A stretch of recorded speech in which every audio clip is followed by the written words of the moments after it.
my Lanta. Oh, my Lanta. The body has been found. Our boy Joseph Couch, the I-75 shooter. We had not the slightest clue where he was for, I guess, over a week, but we finally got some closure. We're gonna show you guys the exact moment he was found, because he was actually found on a live stream. It wasn't my live stream. It might have been closer to being my live stream than you guys think, because I was about to go searching for him the very next day, and I had this video, what I believe could potentially be the buzzards that led the people who actually found the body to find the body.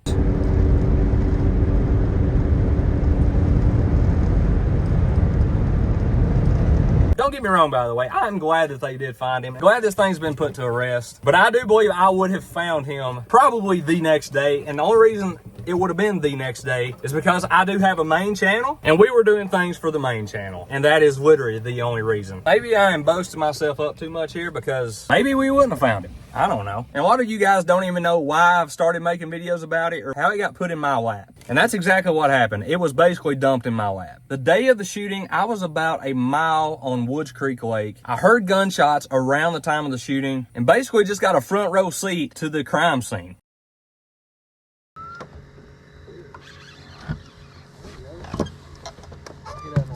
Sit down. Oh yeah, all right, toss him in the box. Yeah, can you hear me? Yeah, are you good? Are y'all good? Do y'all know what's going on? Apparently there's a shooter over there. Yeah. Where at? Yeah, y'all need to not be there. Really? I'm shooting hell down. You hear that gang? Gunfire, brother. We're literally going to be driving right by where the active shooter is. Like, actually. We've heard gunshots, and we're going to just try to be as fast as possible. And I am not even trying to build this up. It's actually true. Just for reference, right here's the map of where we are right now. The gunshots literally could have been from an active shooter. No cap, not even kidding. It's really dangerous that we're even out here right now. The guy's supposedly in the woods right now. If you can see, there's woods everywhere. So, I'm not just trying to build this up.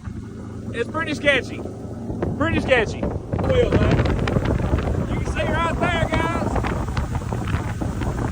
It says he's exactly where you are. And John's like, you know that's where Tate is. And I'm like, yeah, I know that. You're right off the power line set through, is that correct? And then we made multiple trips out to see the crime scene. Just kind of get a feel for what was going on, see how things were. The Exit 49 gas station, which was really close to where the shooting occurred, it actually wasn't shut down from what I understand, but the road to it was shut down. The employees told us that they were there the whole time. You guys been out of work for a week, probably, right? Well, we've still been coming up here to work, but they've not let anybody in the public come up here, so. Oh, you still been up here? Yeah. We went out into the community and literally asked people how they felt about the shooting, how they felt law enforcement was handling it. I knew him just like in passing. Oh, you knew him? From, years ago. I didn't know him. I just knew of him. Okay. And I know that he was an addict before. Okay. I heard he was in recovery as far as I knew. Mm-hmm. But other than that, that's all I really know. Okay. And you did not expect it based off your interactions? No, not at all. So I used to squirrel hunt in that area, and it's tough. I personally think the old boy's probably dead already, unless he had somebody to help him get out of there. Somebody will find him, a hunter or a four-wheeler will find him, or somebody. Some of these guys probably had, $35,000 up to that much. They're going to get there and start looking for him. Not only did we ask people what they thought, we investigated the rumors. There were rumors that this guy was still alive. He was talking to people in the community. He was still talking to his family. There had been sightings, which we explored. We went and interviewed our good buddy Ethan, who is a security guard. Yes, he is a security guard. A lot of people didn't believe that for some reason. And he saw a person while on the job that fit the description of the suspect, Joe Couch. I've been seen twice this week. Here? Yeah, here. Okay. And it's important to note that we are probably, how far are we from Exit 49 right now? I mean, if he was to get here, if somebody's booking it, 30 minutes. Now, did Ethan actually see the guy?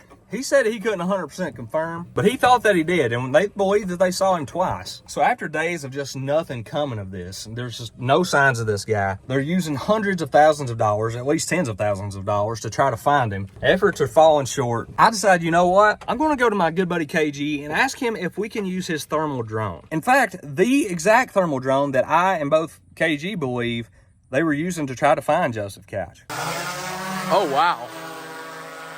So now I am going to strap a GoPro on, and I'm going to step in the shoes of the alleged shooter, and I'm going to take off across this field and go inside the woods. You guys can try to track me. You got to track me the best you can. And then I want one of you guys to come see if you can find me. All right, so we're watching him. We got the little white dot right there. All right, here we go. Here we go. We're on the run. See, right now he sticks out. I mean, he's just a little white dot. But as soon as he gets in with those trees, we're going to see what the problem is. There he Right is. there. Yeah, he ain't hiding too good now. There he is. We've See, got him. We just happened to find a little... He is sitting there acting like he is also all hidden. I don't know if they're right on me or not. All right, I'm going to move. I'm going to move. At this point, I've lost tape. Now, I've done about everything that I can do to get a better understanding of this situation.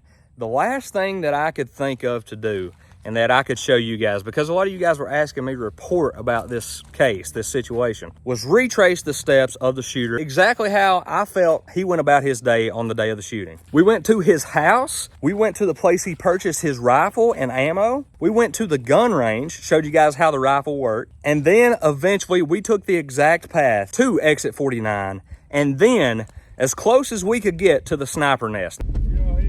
Huh? We're videoing for YouTube. Yeah. Is this no further than this? You can let him out. I don't care that you go back there, but please don't be down on the high wall. Absolutely not. Because people call. Sure. We just had to tell a guy to leave. He was out there, and people were calling and worried. Okay, that's fine. Thank you. I'm gonna say that right here is where he parked his car, and that path right there is where he walked out to the interstate. Turn the car off. Right here, I'm pretty sure this is where his car was left. And this right here, this is the path that he took down to the interstate. Right there is the cell tower. That's where they pinged his phone. It's eerie feeling up here. It is eerie, isn't it? Yeah, because you never know where he's at right now. Yeah, I mean, it'd be different if he was gone. Yeah. You know? But we don't know. He could be right over that ridge over there. We don't even know it. Well, he could be in the bush right there. The reason we didn't go out to the interstate section where his actual sniper's nest was because the two individuals that I'm pretty sure who are now credited with finding Joseph Couch, and we're getting ready to watch the video, their live stream right here in a second. If you guys haven't seen that, it's pretty crazy. My Atlanta, what a video. They were already out there. I'm pretty sure it was them, and the police officers, the cops, asked them not to be out there because people were calling in reporting, hey, there's another person up here, and they were afraid they were going to get shot. We just had to tell a guy to leave. He was out there, and people were calling and worried. We were in the right spot, and what I believe now was really close to the body of Joseph Couch, who ended up himself, right? We can't say certain words on the tube here because they don't like that stuff and they take the video down. But the couple that found him are actually from out toward eastern Kentucky, a little further east than myself and where the shooting occurred. They had been searching for 6 days. Right here is the exact moment that they found the body that at the time they thought was the shooter. That's what I'm... Oh.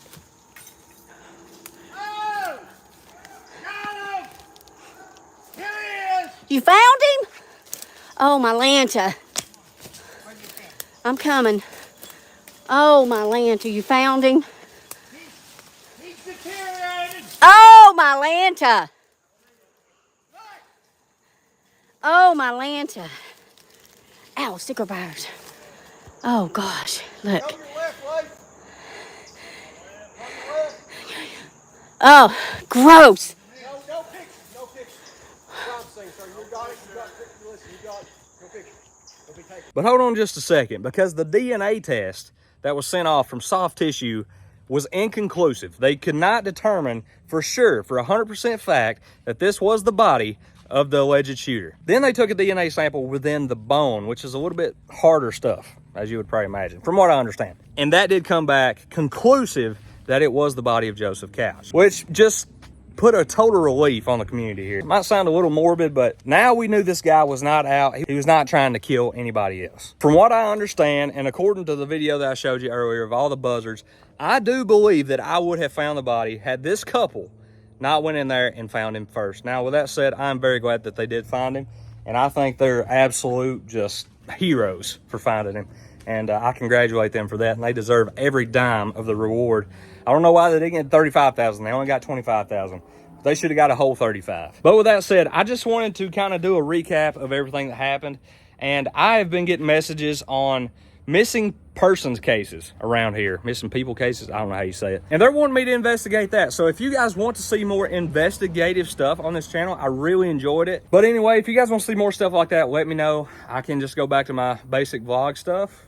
Either way, let us know in the comments. We love you guys. If you know anybody that has a missing person case or something that needs investigated, shoot me an email. Check the description. Love you guys. Make sure to subscribe here and the main channel. We'll see you on the next one.